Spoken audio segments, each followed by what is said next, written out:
오늘 배란 초음파 보고 남포가 하나밖에 없네 하고 기운이 빠지셨다면 걱정 조금 내려놓으셔도 됩니다. 질 좋은 최강 난자 딱 하나만 제대로 낳아줘도 인공수정으로 임신하는데 아무 문제 없으니까요.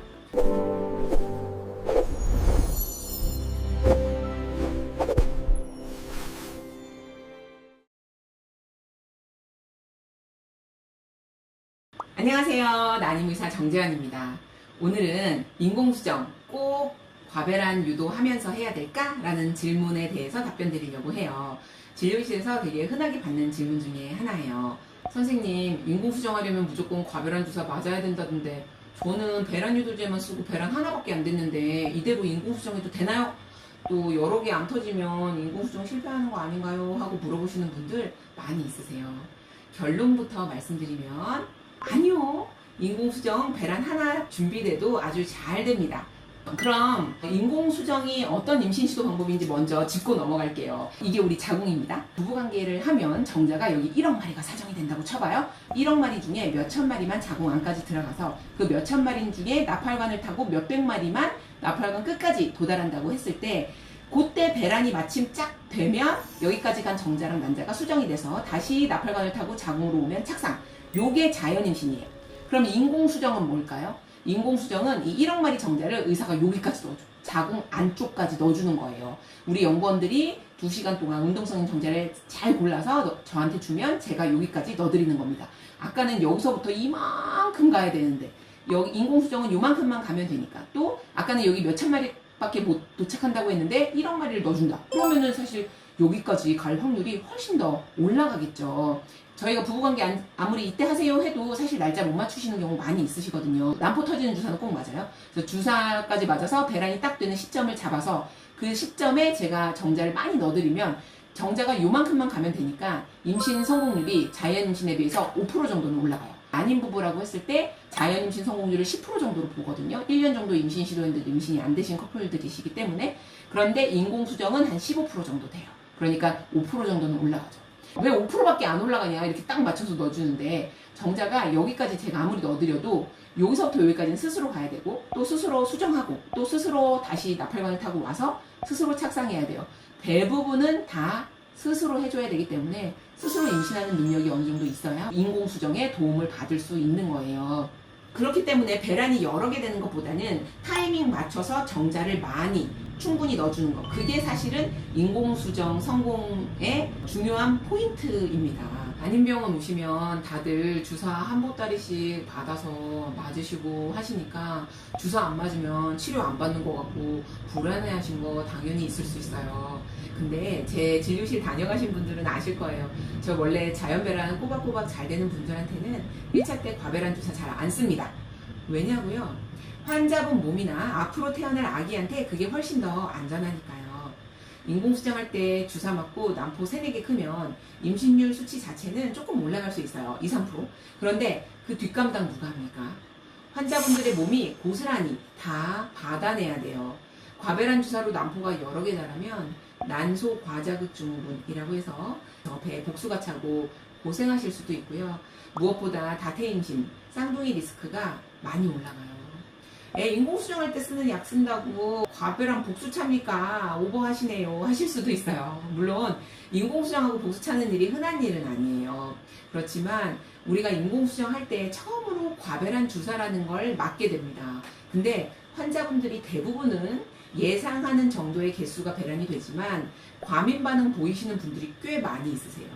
그래서 이런 분들은 소량 2, 3개 배란되는 용량을 썼는데도 6개, 8개, 심지어 10개까지 배란 준비가 되시는 분들도 있어요. 그래서 처음부터 과배란 주사를 꼭 쓸 필요는 없습니다. 그리고 이거보다 더 중요한 게 다태임신. 시험관보다 오히려 인공수정에서 다태임신이 더 많이 생긴다는 거 알고 계세요?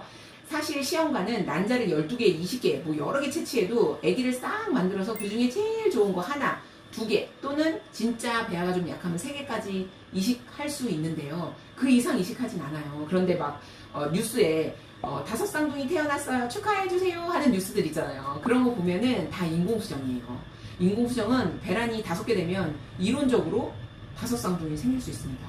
그래서 원인 불명 난임은 단일 배란으로도 충분합니다. 특히 35세 미만이거나 원인이 특별히 없으신 분들이 하시는 인공수정을 하실 때에는 주사를 거의 안 써요. 써도 아주 소량만 쓰게 됩니다. 이건 저만의 방식이 아니라 메타 분석 데이터가 말해주는 팩트예요. 젊은 여성분들은 남포 1개 자라나 2~3개 자라나 임신율 차이가 생각보다 크지 않아요. 대신 다태 임신 확률만 크게 올라가요. 예, 선생님, 그래도 쌍둥이 낳으면 요즘 흔하기도 하고 한 번에 2명 나면 1타 쌍피 아닌가요? 하고 말씀하시는 경우도 있으세요. 물론 건강하게 태어나면 그거보다 더 큰 축복은 또 없는 것 같긴 해요. 그렇지만 다태 임신은 합병증에 가깝습니다. 자궁은 1인용이에요. 근데 거기 2명이 들어가면 아기가 잘 자라는데 부족할 수 있어서 조산 위험도 올라가고요. 또는 조산이 돼서 태어나서 건강하게 회복돼야 되는 그 과정들이 사실 쉽지 않기 때문에 그런 과정에서 또 발달 장애라든지 아기의 건강상에 문제가 생긴다든지 이런 일이 사실은 단태 임신보다 더 높습니다. 저체중아 출산이나 산모 임신 중독증까지 10달 동안 산모도 아기도 위험 부담이 훨씬 커져요. 다태 임신은 건강한 아기를 출산할 확률을 떨어뜨린다고 볼 수 있어요. 우리는 단순히 임신 테스트기 2주를 목표로 하지는 않아요. 건강한 아기를 출산하는 거, 그게 진짜 우리의 목표잖아요. 그래서 1차 때는 자연주기나 또 알약으로 복용할 수 있는 배란 유도제 정도 이렇게 가볍게 시도하시는 거예요.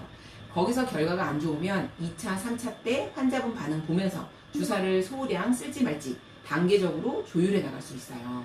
그렇다고 과배란 주사는 무조건 나쁘다. 그건 또 아니에요. 과배란 유도가 필요한 경우도 많이 있어요. 예를 들어서 40세 이상이거나 난소 기능이 많이 떨어져 있는 분들은 난포를 2~3개 키워서 확률을 높이는 게 맞아요. 나이가 있으면 다태 임신될 확률 자체도 젊은 분들보다는 좀 떨어지거든요. 또 다낭성이신 분들은 과배란 주사가 들어가야 배란이 되는 분들이 많이 있어요. 이런 경우에는 인공수정할 때는 물론이고 자연임신 시도할 때부터 주사를 써야 되거든요. 또 다태 임신 리스크를 충분히 이해하신 상태에서 저는 쌍둥이 임신도 감당할 수 있어요. 지금 저에게는 쌍둥이가 정말 필요한 사회적, 가족적 문제가 있습니다. 라고 분명한 의지를 가지신 분들이라면 저는 또 새내기 의사로서 배란을 시도하는 선택을 할 수 있죠. 개개인마다 사실은 다르니까요. 결국 난임 치료는 모든 분께 똑같이 적용되는 공식이 없습니다. 옆집 분이 주사 맞고 쌍둥이 나왔다고 해서 나도 그래야 한다는 건 아니에요. 각자의 나이, 난소 상태, 상황에 맞춰서 결정하는 거라고 생각해요. 오늘 배란 초음파 보고 난포가 하나밖에 없네 하고 기운이 빠지셨다면 걱정 조금 내려놓으셔도 됩니다. 질 좋은 최강 난자 딱 하나만 제대로 낳아줘도 인공수정으로 임신하는데 아무 문제 없으니까요. 여러분은 오늘 맛있는 거 드시고 스트레스 푸는데 집중하세요. 우리는 걱정할 시간이 없어요. 티베트 속담에 걱정해서 걱정이 없어지면 걱정할 게 없겠네 라는 말도 있잖아요. 걱정되는 건 저한테 물어보시고 그리고 팩트체크 깔끔하게 하고 내려놓으세요. 붙들고 있으면 스트레스 때문에 꿀잠 방해받아서 비싼 항산화제보다 10배쯤 좋은 깊은 서파수면 못 들어가고 멜라토닌 제대로 안 나오고 그거 아시죠? 제가 얘기했죠? 걱정되는 일이 있다. 그럼 최강난자 저에게 물어보시고 본인은 호흡 명상, 감사일기, 산책 아시죠? 부교감 활성화시켜서 꿀잠 자고 나면 전전두엽 활성화돼서 판단력 좋아지고 진짜 걱정이 많이 해결됩니다. 오늘 영상이 도움이 되셨다면 구독과 좋아요 눌러주시고요. 다음에 뵙겠습니다.